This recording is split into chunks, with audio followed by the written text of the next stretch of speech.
Berdasarkan ketentuan undang-undang dan atas izin dari Kementerian Dalam Negeri melalui Dirjen OTDA, Gubernur Sumatera Selatan Herman Deru menunjuk Wakil Bupati Musi Banyuasin sebagai PLT Bupati. Penunjukan Beni dilakukan agar tidak terjadi kekosongan kepemimpinan dalam menjalankan roda pemerintahan Kabupaten Muba setelah Bupati Musi Banyuasin Dodi Reza Alex terjaring operasi tangkap tangan KPK dan telah ditetapkan sebagai tersangka atas kasus dugaan tindak pidana korupsi proyek pembangunan infrastruktur irigasi di Dinas Pekerjaan Umum dan Perumahan Rakyat PUPR.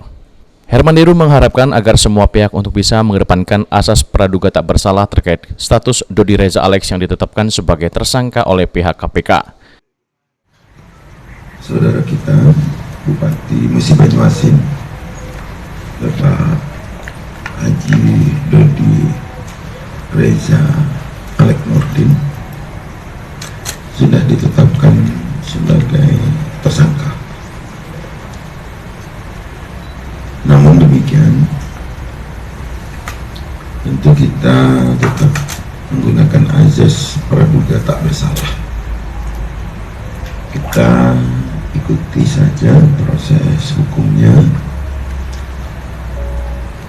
dan saya langsung ambil langkah agar tidak terjadi kevakuman dan kekosongan tampuk pimpinan di Kabupaten Musi Banyuasin. Seizin Kementerian Dalam Negeri melalui Dirjen OTDA, saya mem-PLT-kan Wakil Bupati. Ia juga menyampaikan semua pihak agar tetap saling membantu di dalam menjaga stabilitas politik keamanan dan ketertiban masyarakat di Musi Banyuasin. Tim Liputan, PAL TV.